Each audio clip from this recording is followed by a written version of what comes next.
Hello, everybody, and welcome to another episode of He Said. I'm your boy Alvin, and I'm glad to be here for another weekend.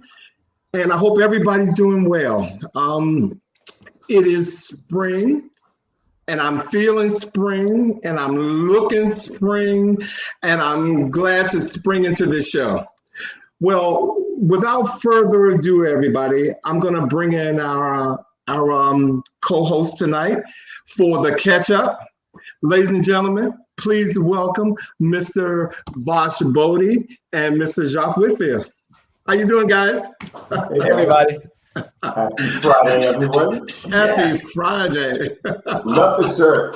Love the Thank shirts. you. Thank you. All the visual, everything. Thank you. Yes. Thank you. If you know me, then you know that one of the things that make me feel happy is changing how I look. My wardrobe. That makes me happy. It tells people a lot about me. It really does. Yeah. So you guys are doing well? We are. I'm glad it's Friday. Okay. It seems like it seems like the weeks keep progressing quicker and quicker and quicker. Okay. Because I swear, like we were just on like 2 days ago. So yeah. Well, it's been very busy. We've had a couple of weeks of some major stuff going on. We've had 2 mass killings, okay, in the last 2 weeks. And there's been a lot of targeting going on. And I know I've been talking to you guys about it, but there's been a lot of hate crime in the Asian community. And so, I just wanted to talk about that a bit because we talk about it. So, and I know Vash and I have had a lot of conversation about it. So, and I know there's something that he wants to share.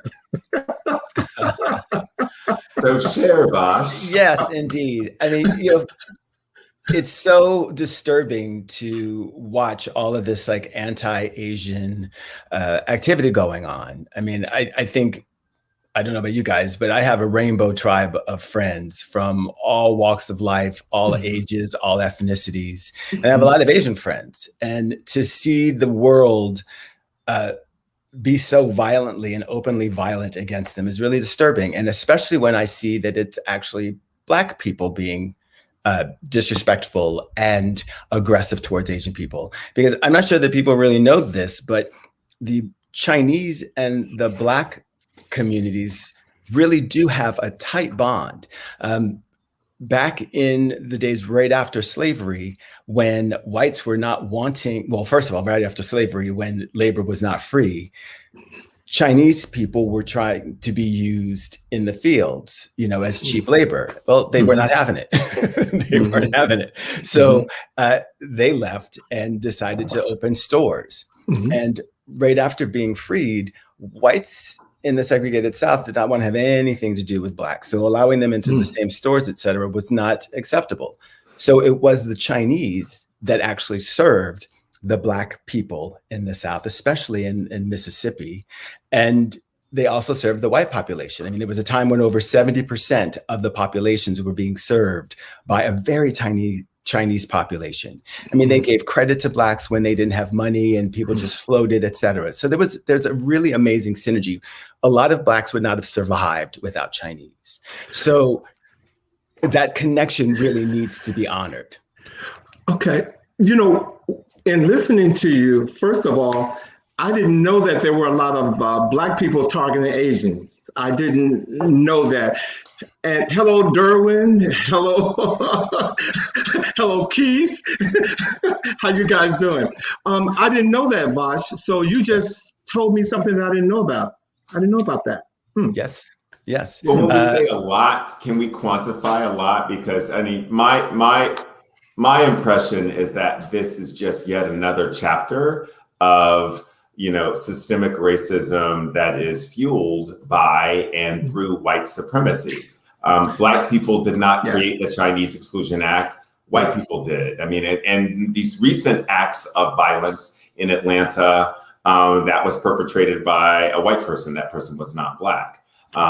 I agree with you, Vash, that there is a historic connection between the Chinese community and the African American community. I also think that we get to pull back the layers and we find out where the roots of all of this anti-Muslim, anti-Black, anti-Asian, anti-Hispanic, that's all rooted in white supremacy. So yes, I think it's a marvelous opportunity for us as communities of color to pull together and for our white allies to pull together to create a better world. But, from when I look at the genesis of all of this, it stems from white, male, patriarchal, white supremacist concepts and philosophies that have really divided communities of color and have us pitted against one another. And so I think this is the opportunity, like you're saying, Vash, for us to come together and really check ourselves because, what is good for one community of color can be good for all of us. But I think we only achieve, and we look at even the national election, I mean, it was through a concerted, literal rainbow coalition that elected Biden-Harris, not being political, but being political. I think, if we want to get progressive agendas, we really need to learn how to work together. Well, if I can address what you've said, what you've said, Jacques. Sure. Yes, I checked in with a Chinese friend of mine because I'm like, oh, all of this is really white people, and she was like, well, there is a historic, sort of, I don't want to say rivalry, but rift between Blacks and Chinese, and that which really made me sort of dig deep to try to find this. And in my research, getting back to the Chinese in the South, when automation happened and jobs were more scarce and people were really poor, those Chinese stores suddenly became easy target for the poor people to rob them to get by. So we can even see historically where there's been sort of like that, an antagonism that some roots are in economics, some of them are in supremacy, white supremacy that has actually had people fighting against one another. So there are many factors that play in, but I'm just giving us all the notion that we are much stronger together. Well, like I said, I didn't know that Black people were targeting Asians. But what I want to say is, what about those Black people who feel like, Asians come to the United States and they get more opportunities than they do? I'm not advocating hate or anything like that, but I think that can go both ways. I think you're right, Alvin. I mean, I don't think that's like a one-sided thing. And what about those people who will say that, well, during the Black Lives Matter movement, I don't know, but I didn't see many Asians in any of those pictures. And so what do you say to those people? Wow. What do you say to those people? Which people? Black people who feel that way. Who feel that Asians don't support their need for equality or to end hate or to stop violence. What do you say to them? I would say look deeper because they are there. I've seen them. And when we talk about Asian people coming into this country and actually achieving success, well, they also work hard.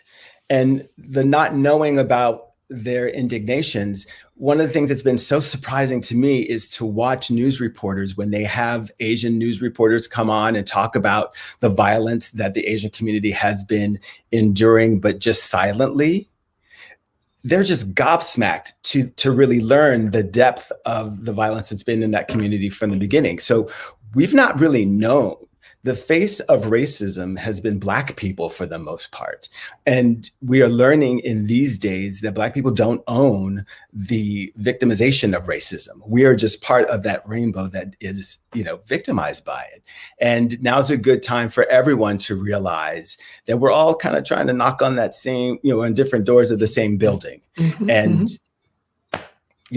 if you can say Black Lives Matter before and got upset when people said, oh, all lives matter, you should be able to stand up right now and say Asian lives matter and really understand that that's where we need to put our focus for right now. And then we can get back to... I agree with you. I also agree that, again, that we get to acknowledge the lived experience of all people. And Alvin, to your point, there have been the lived experience of African Americans who have felt marginalized, discriminated, disenfranchised by certain Asian cultures. I think that is real. I think it's not a binary situation of this versus that. I think it's really a situation. There are lots of multiple and competing truths. And I think it's important for us to acknowledge and recognize all of those lived experiences. And then, as Vash is saying, find a way that we can come together as a collective. But I think when because I mean, we only need to refer to incidents that happened in LA, in New York, in terms of how certain Asian establishments perceived Black people, perceived them as being, criminals, and perceived them as being the bad element. And also, when you look at urbanization and when you look at gentrification, and are Black people allowed to own businesses in their own community? And when you look and to see which of those groups are getting those small business loans to open those grocery stores and to open those stores within Black and brown communities, it has been Asian. And yes, they work hard, but all of us work hard. So I think that work ethic is a throwback of colonialism to say that Black people are lazy and that these people work harder than Black people, and therefore they are entitled to, all of us are Black men. We all work hard. There are lots of people who work hard. And I think the work ethic in and of itself does not explain the institutional racism that has existed on this continent for the last 4 centuries. So I think the solution is complex. And I think it requires us to bring in all of these lived experiences, and then again, find ways in which we are more common, which we are more alike than unalike, in the words of Dr. Maya Angelou, and find a way to work together, because I agree with you, Vash, that we are stronger together, and that this is the way that we have to move forward in order to move forward in a collective and collaborative way. And yes, it's going to be difficult, but we can do hard things. Well, look, I know that this topic can go on, and I think we should have a show about it. We're going to talk amongst ourselves to figure out what we're going to say.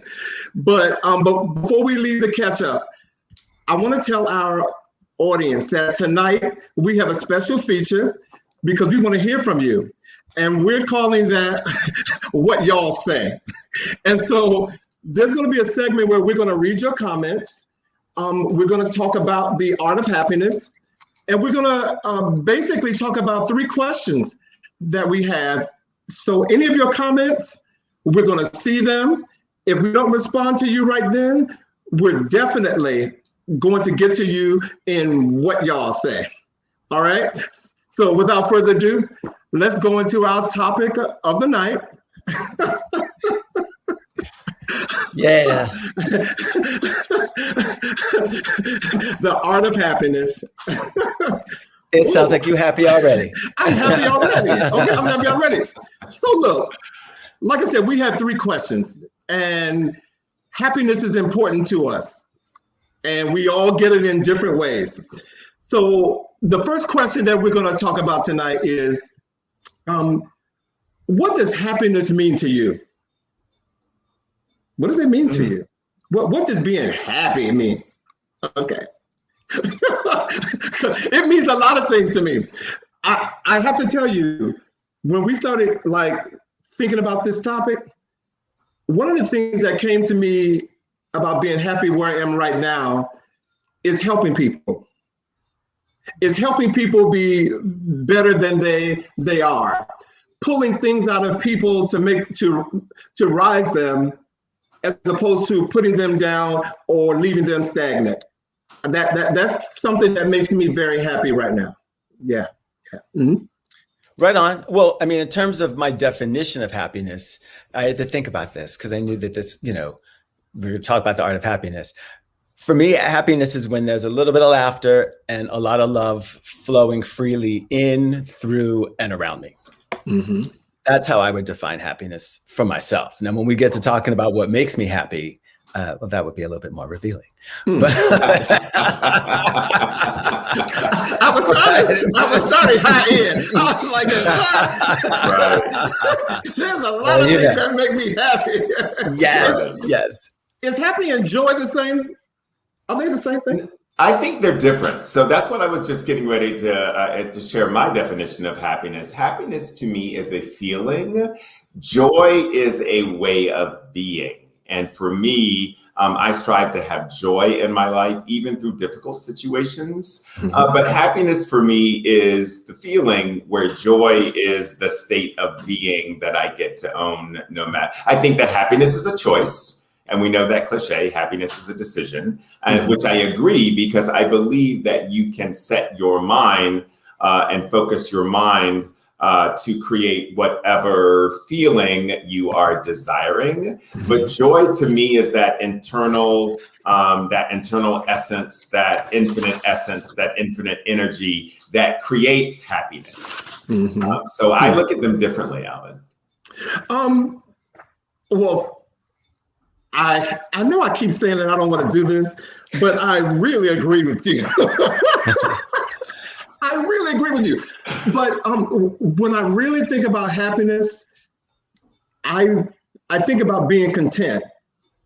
I think about being in a safe place. I think about being in control of me.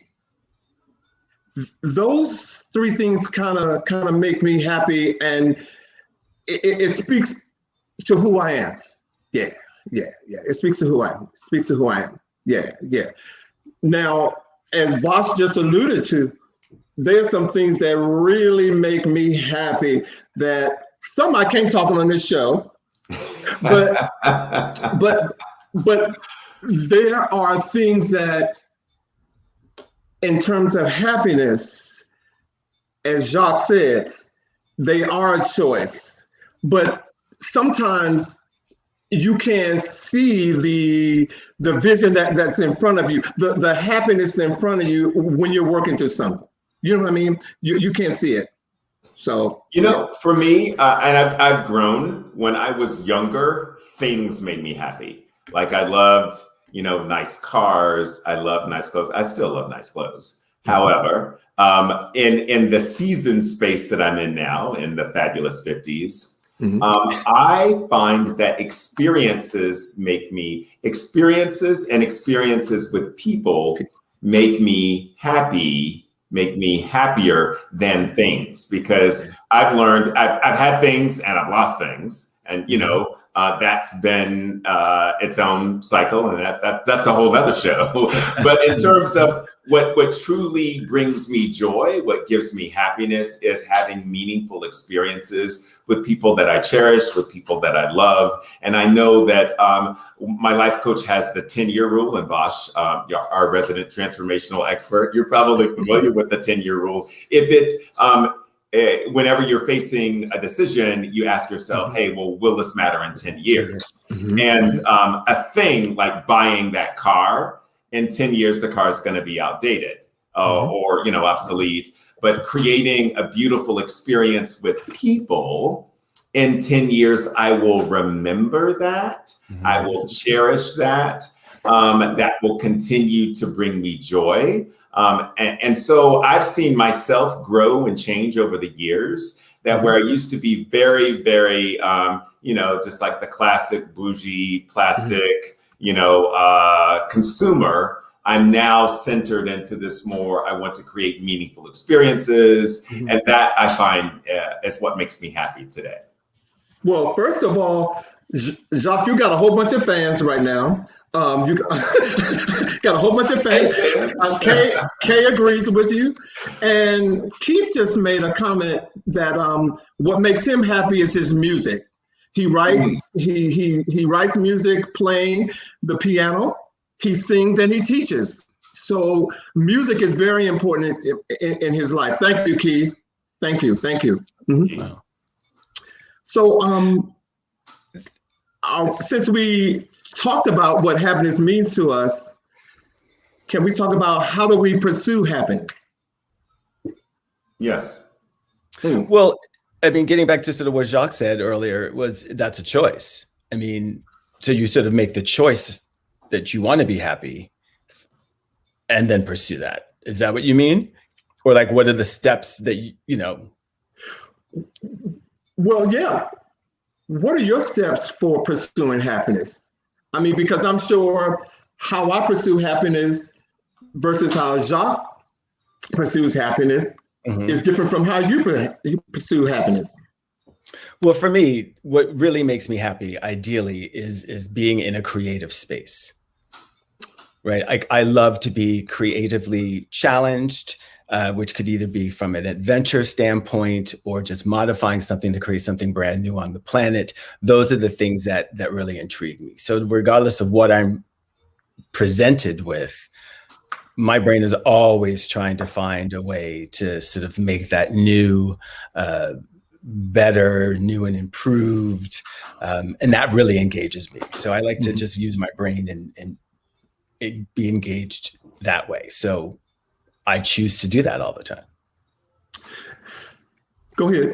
Lately, I've been in a space that I've been finding happiness in the simple things. Like I love spring rains. I'm in North Carolina right now, you guys know. California does not have spring rain. So like it was raining yesterday evening. I went out in the rain and I was just like a kid. And I was just in an absolute state of bliss. It was like, I'm sure there were neighbors watching me. They're like, oh, that guy's either high or like really weird. He's out in the rain, just all like this. But it was amazing. And for me, and again, at this age, experience and creating experiences. Alvin, you said something in terms of, and Vash, you co-signed in terms of happiness being the result of a choice. Yeah. And I think we can set our intentions to be happy every single day, no matter what's going on. You know, I'm in a situation where I'm taking care of my mom. Vash, I know you're in a similar situation. And so when those days are difficult and you're like, oh my God, I can't reach for the tequila because it's too far. I need to make myself happy right now. Yes. And then I go to a space that, oh my God, I remember when my mom used to read this book to me, or I remember when we did, when we went on a trip, and when I find myself really creating my intention to make those moments. Yes. Or us enjoying like popcorn. I go make popcorn. I'm like, hey mom, let's have some popcorn. And we're just like two kids. And to me, I was happier in that moment than I was when I got my 7 Series BMW that I later had to sell. You know what I mean? Right. So things don't do it for me now. I am not a thing guy. Clothes, I still like clothes, Alvin. Having said that, but I still don't freak out like I have to have the new blah blah blah collection.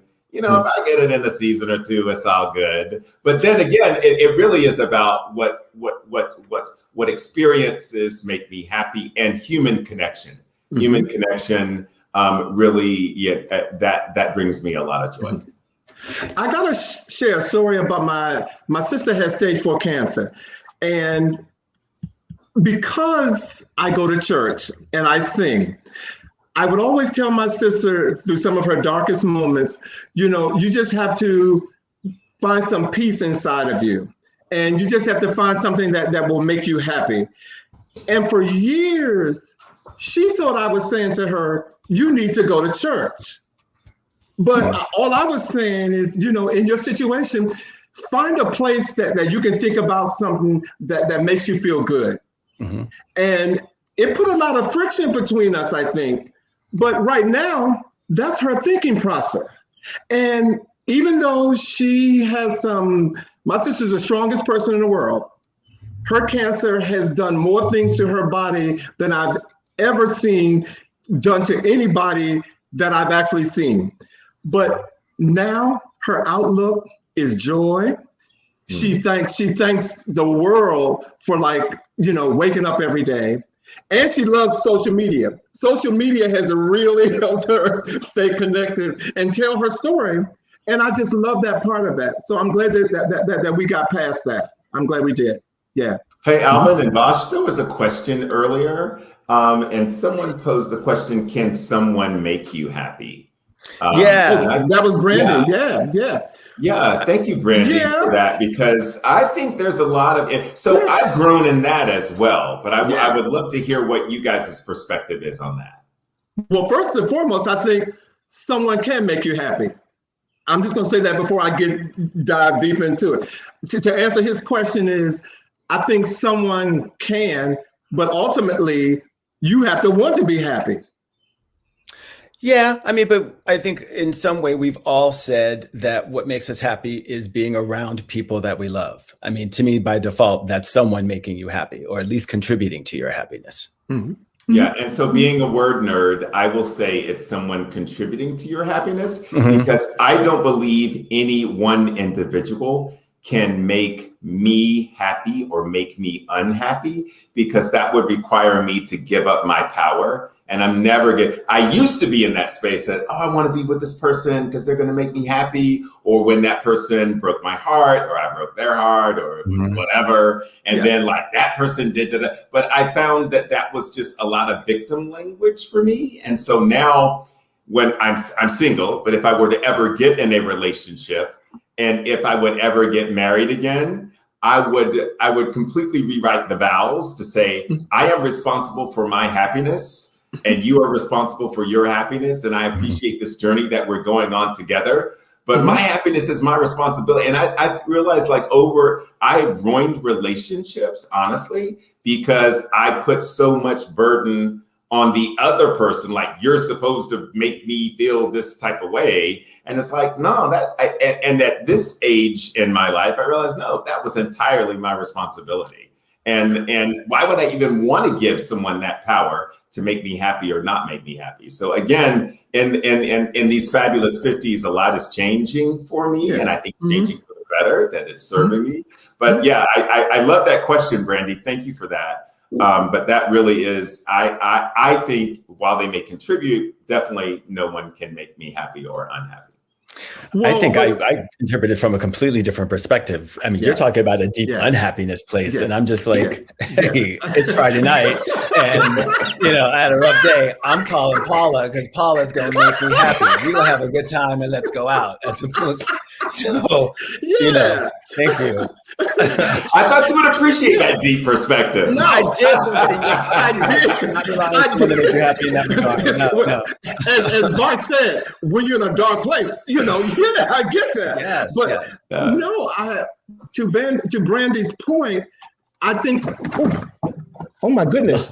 Okay, it's live TV, everybody. My camera fell because your shirt. I'm talking with my hands, and I'm back. Someone can make you happy. I think people that can made me contribute happy. to that. Yeah, and Alvin has made us all made you happy. Right. Thank you, Alvin. Sorry about that, everybody. Well, everybody wants to borrow your 10-year rule. So come to He Said Live on Facebook and let Jacques know who you are, and he'll send you all the information. Okay? Absolutely. Okay. Well, we got one more question. Cool. Okay. And it's what are your essential needs to be happy? What do you need to be happy? In this pandemic, I need a good Wi-Fi connection. That's what I need. Oh, baby. Baby. Mine is just simple sometimes. Amazon Prime, maybe. I need earbuds, clearly, okay? And some glue on my camera, okay? No, that's a good question, but Alvin, that's a deep question also, because of course there's a part of me that would say the only thing I need, well, no, you know what I need? I need human connection. Human connection really makes me happy. That's essential. Yeah. I am not a lone wolf kind of character in any way, shape, or form. And connection with people and laughter really makes me happy. So you go back to saying that someone can make you happy. Someone contributes to my happiness. Because I ultimately make the decision. To be happy. Yes, you do. You do. You really do. I love these guys. I absolutely appreciate these guys. Someone can make you happy. Yes. Yeah. What Someone about- has contributed quite a bit to making me happy, but like Alvin said, that's another show. when you talk about a need and something that's essential to your happiness, I think words come up for me. Like, I like consistency, and I have to have it. I rather anybody who's around me just be consistent. And over these last 12 months with COVID and being confined to my home, I've had a lot of time to think about my happiness, okay? Or what matters to me most, so that I would be happy. Yeah. So, Wow. Cool. So essentially, is there anything else that you all need? I mean, I ain't trying to start nothing. I'm just saying, like a glass of wine right now. Yeah. that will make you happy. So staying deep, anything? yeah, sure. Yeah, but everything else is energy, because I used to say I needed money to make me happy. Yeah. But I realized since abundance is energy, and if I'm, vibrating at the right frequency, that energy will come to me, will be attracted into my life.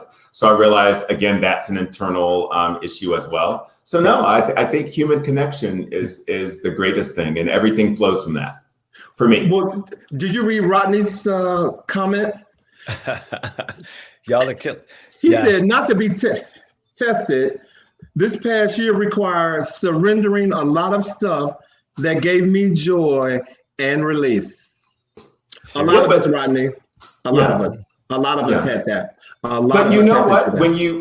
But Alvin, so and like Rodney said, when we gave those things up and we found that we could survive without them because we had to, it gave me a new way of being. It's like, well, I thought that was important until I literally couldn't have it anymore. And now that I don't have it and my life is fine, I realized it wasn't really, it was more of a want than a need, because my whole definition of needs changed during the pandemic. And for me and for my children and just, my whole circle, I like the way we have become, or what we are evolving to become. And I hope when people say, I want to get back to normal, I don't want to go back to all of the normal stuff, because I think that some stuff needed to be left in the past. But again, I don't know what normal is. Okay, so I'm gonna tell you right now, that's another conversation too. I'm finding that I need kindness. Like, I need kindness, and to see people being responsible to and for one another. This pandemic has really shown me this rift between people who are willing to think about other people and people who are not. And I seek out things like on the internet, on Facebook, on YouTube, where there are entities being kind to other entities. And that seems to refuel me. So I need more of that. That's an essential for me. I need to see more of that. Well, I agree with you. For those who tuned in after we started, we have a new segment. And the new segment is called What Y'all Said. We want to read your comments and respond to you. And we're glad that you're a part of this, because many of you have wrote in or called us and said, this is something that you want to do. So we're going to read your comments and we're going to respond to them. Are you guys ready? If there are questions. If not, we're going to recognize you, and you can ask more questions for the next 10 minutes. How about that? Are we good? That's good. Okay. Let me see. And can I add to that?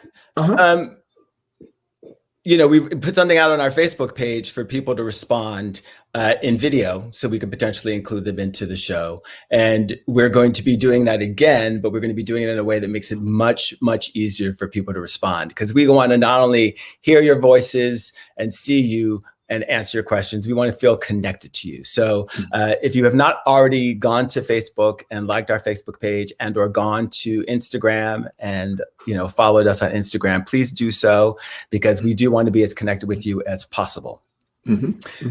And with that, we did get someone who responded to our question on Facebook, not by video, but in email. So I want to make sure that we honor Scott Luscious, who did email us. Hey, Scott. Yes, Hey, indeed. Scott.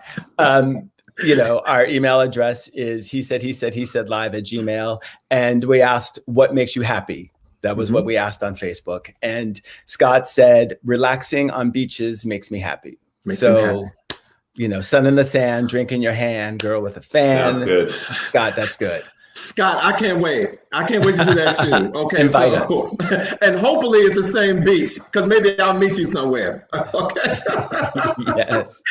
So let me see what we have here. Well, we have Rose Settles, Rosalie Settles, and Rose sent us the note last week that you read, Vash. Really? Yes, that is Rose. That is Hey, Rose. Rosalie. Yes, indeed. Hey. Yes, indeed. We made you famous. Okay. Thanks, Sonny. That was the words were so beautiful, and we so appreciate them. Thank you. And she's been saying more things in the feed as well. Not only does she like the 10-year concept rule, but she also let us know that she agrees with Jacques that we are responsible for creating our own happiness, and that people can add to and enhance your happiness, adding some sugar and spice. And we like that. That's nice. We like sugar and spice. Sounds good. We like that. Yes. And she was smiling. Yes, I did. Let me see. Kay, you said something here about 750L turbo. Yes. That's a BMW, baby. Yeah, but I need Kay to speak to that, because I want to know what she's It talking about. was probably in reference to my comment when I bought my 750 IL in terms of what makes me happy.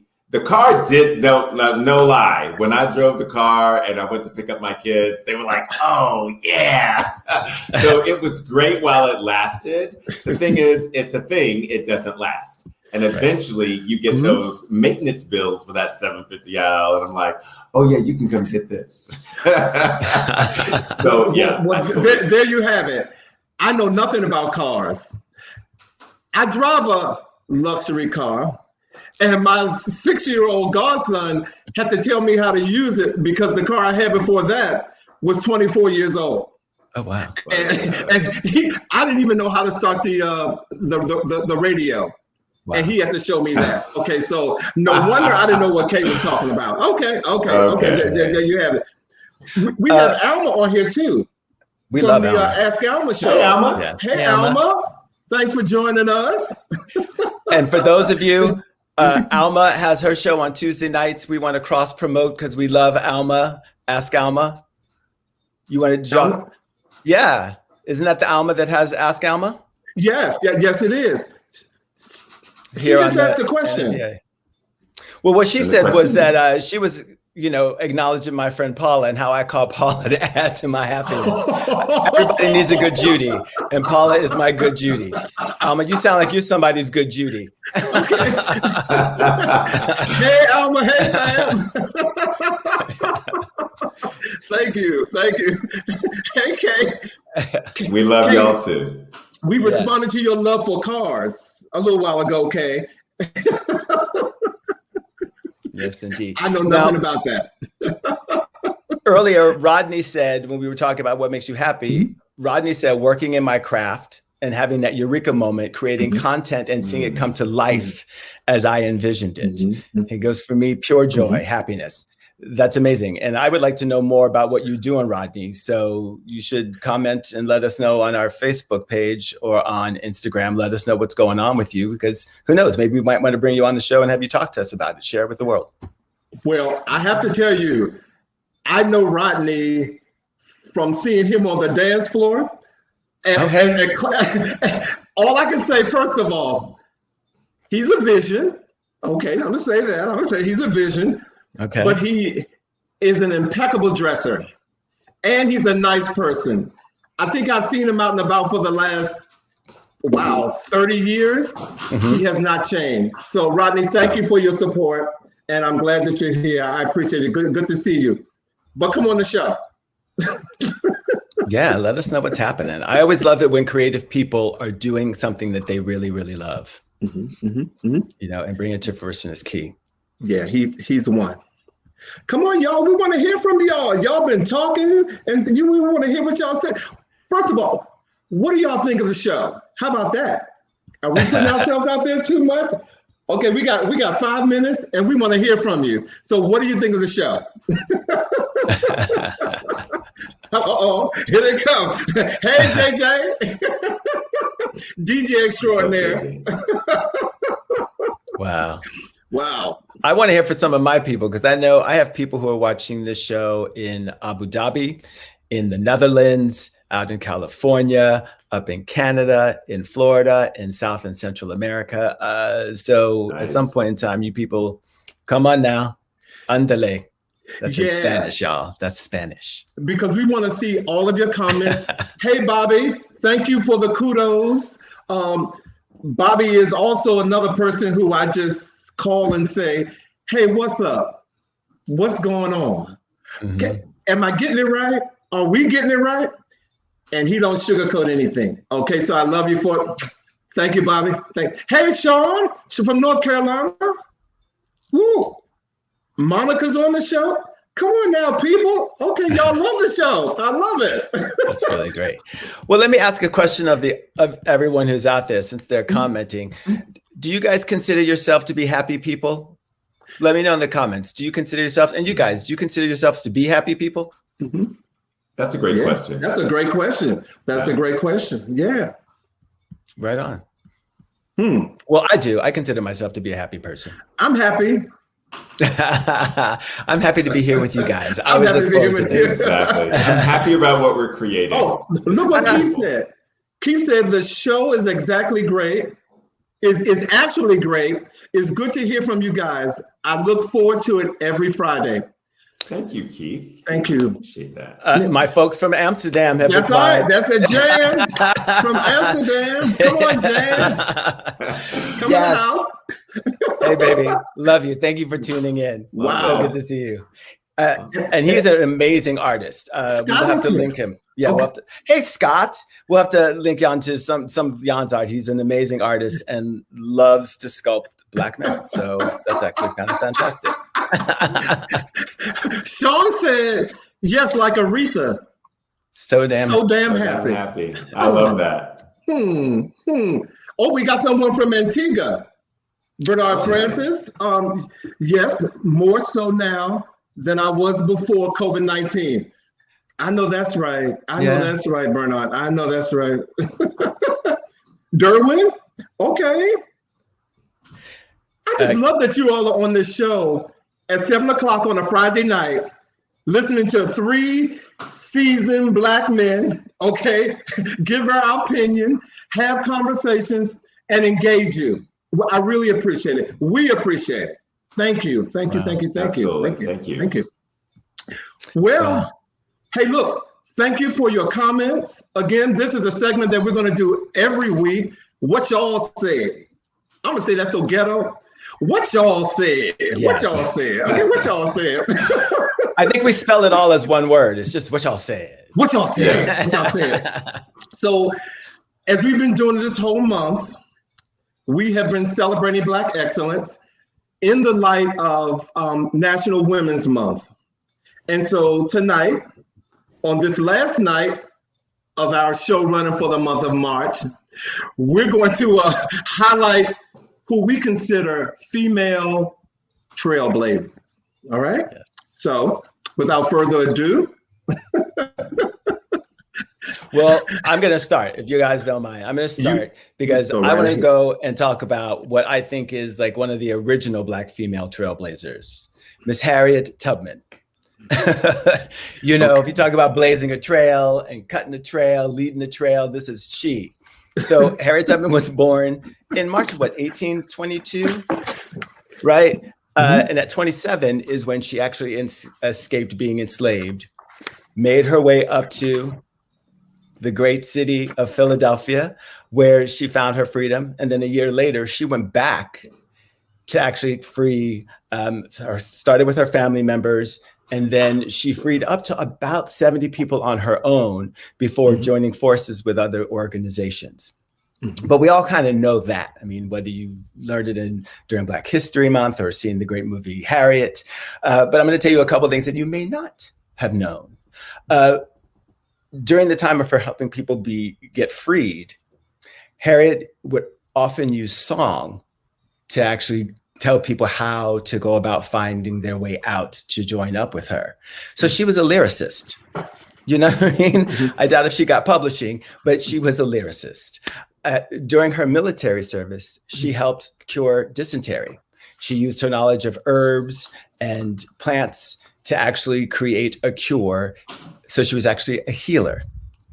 And it turned out that she was the first Black woman to lead a combat assault under the command of Colonel James Montgomery in 1863. So she was a soldier. She was so many things and cleared the way for freedom for, I think, almost, well, they say over 3,000 people.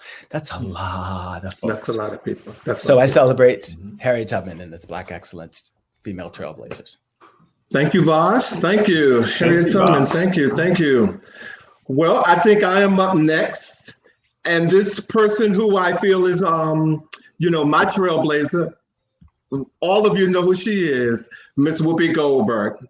And let me be honest, I had a conversation with our producer, and we were just talking about actresses and whatnot.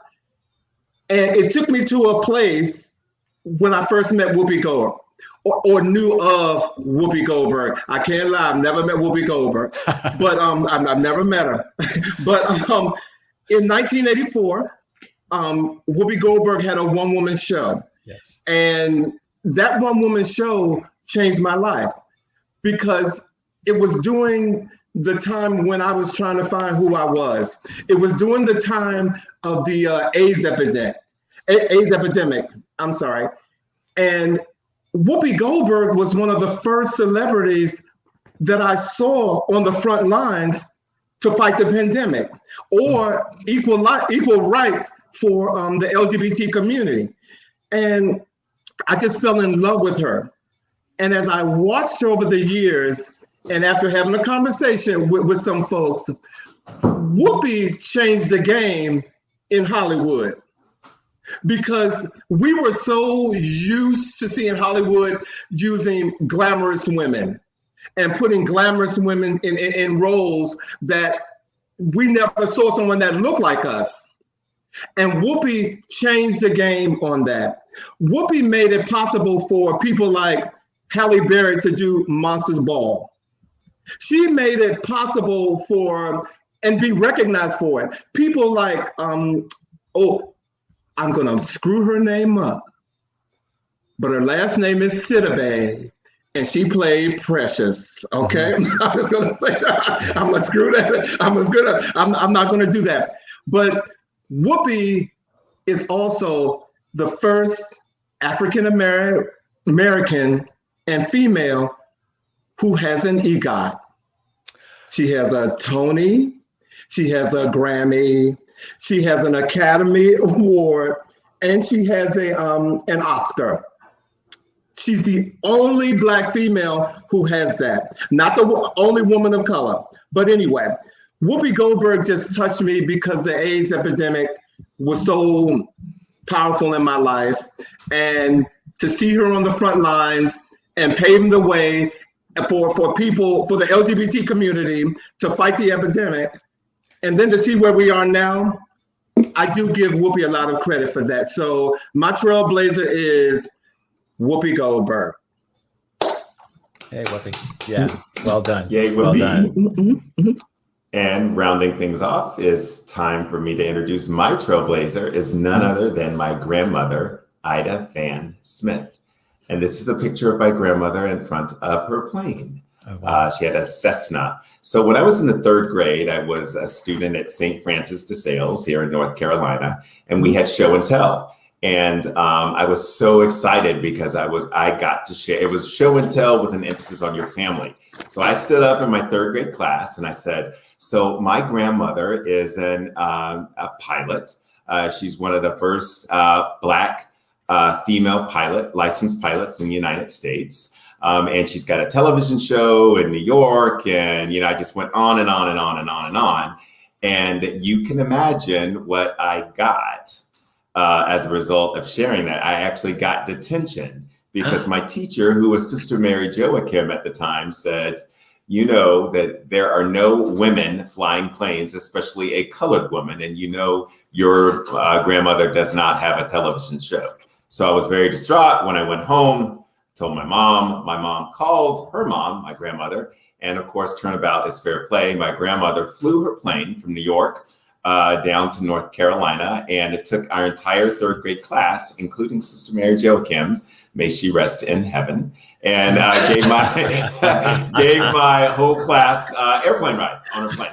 So my grandmother is a distinguished educator for the state of New York. And when she was about to get her doctorate degree, she finally realized she wanted to live her life's ambition, which is to not only become an airline pilot, but also to expose brown children to the field of aviation. So in 1967, my grandmother established the Ida Van Smith flight clubs. They were all across the Eastern Seaboard and in the Caribbean that exposed children of color to the field of aviation. And she's had many people go through her program, including folks who ultimately ended up piloting the space shuttle.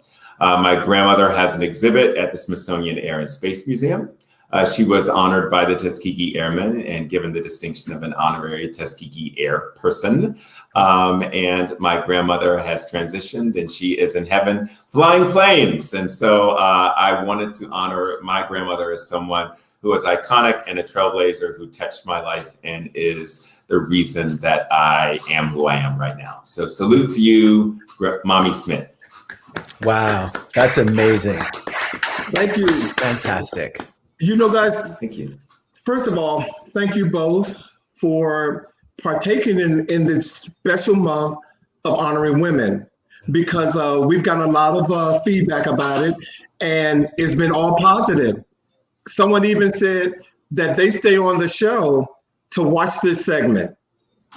And so thank you. And Jacques, you ended on such a beautiful tribute to your family, man. I love it. I love it. I love it. Okay, Alma said, kudos to your grandma. She is amazing. That happened to my son. The teacher put him in timeout when he said he was at the White House. Okay.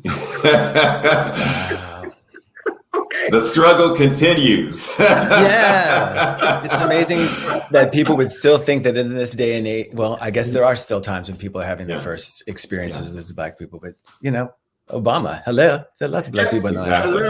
Hello all day. And one of my grandmother's best friends was Shirley Chisholm. And I remember wearing a Shirley Chisholm for President button in 1972. Gosh, I am seasoned. And anyway, I got detention for that, for being a communist. Because who would vote for a Black woman? I should have changed schools, right? I mean, what was wrong with that school? That was a sign. Everything happened the way it's supposed to. Yeah, absolutely. And look what we have. Absolutely. Everything. Shirley Chisholm was almost my Black excellent choice. Okay. Oh, wow. Yeah, because she was the first Black woman voted into Congress. Right. So very historic. And when important. I met her, I just thought I was like, wow, she's a really nice lady, when you're a kid, I knew the importance and I knew I was in the presence of greatness. Mm-hmm. Of course, I knew that with my grandmother, it's like, whose grandmother does like these things? But I was very blessed to have the grandmother that I had, because she exposed me to so many different people and trailblazers and just taught me what was possible. It's beautiful to live that out and see that in all of you and everything that we do, that we are possible. Absolutely. Everything is possible. Absolutely. Because we're happy, right? There you go. That has a lot to do with it. Well, we're about to go into our last segment of the show. It's a wrap. All right. Oh no. Wah, wah, One wah. more hour. Wah, wah. No, we have some things that we want to tell everybody before we sign off. First of all, the new segment, I want you to remember that, what y'all said, that's very important to us because we want to hear from you and we want to respond. So please keep tuning in, tell friends, and if there's something you want to hear us talk about, send us an email. Please go to our Facebook page, go to our IG page, and it is He Said live live at IG or Facebook. And at Gmail, we are completely branded with He Said Live. So if you go anywhere and you want to find us, you just type in He Said Live. Yes. Boom. And we will respond to you. Yes. Next week, y'all, April 2nd, this show is going to be pretty powerful. The topic of next week is the N word. Wow. Okay? It's Negativity. the N word. The N word. Now, we're not going to be throwing it all over the internet, but there's some topic around the N word, and we want to share it with you. So, April the 2nd, our next show topic is the N word. Wow. Sounds good. I'll definitely be there. And so is this Alvin, if you got something that you want us to talk about, or is this the N-word ER or the N-word A? Are we doing the nuanced distinction between the two, or a little bit of the both? Or there's also AH. Right. Well, we're going to talk about it. We're going to talk about it because well, we'll be here. It'll I be a can go down spelling the bee. street and hear one version and go up the other block and hear another. Okay, so Yeah, but we're going to talk about it. That's right. We're going to talk about it. So, Wow. Is there anything you guys want to say before I give everybody the last word for the week? Well, in case I haven't mentioned it, our social media is happening. We have a Facebook page, and I want to thank everyone because after last week's show, we jumped up to 200 likes, almost over the weekend. And I have another goal. I want us to get to 250 likes. It would be nice to do that between now and the next show. So if you have not already, please go and like our Facebook page. It's He Said Live. And share it. Invite some other friends to share it. We're going to be adding more content, clips, more quotes. You don't want to miss any of it. And you can get links to the show and other things that are going on with our listeners, as well as what we're planning to do for next shows. Hey, Vash, are we also on YouTube as well? Or for people who have missed our show, can they see previous shows from YouTube?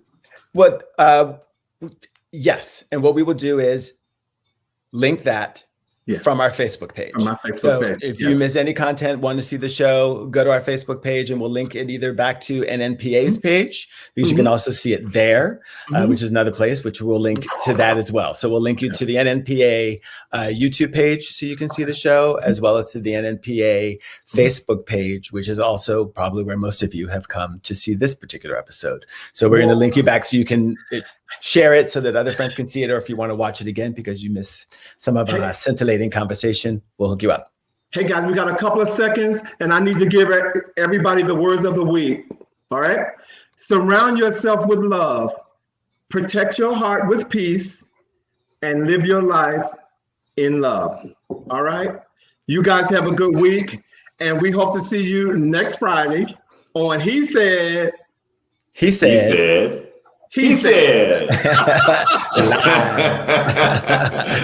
night, everybody. Thank you for joining us. We appreciate Have a great weekend. Yeah, this is really great. Bye, everybody. Bye-bye.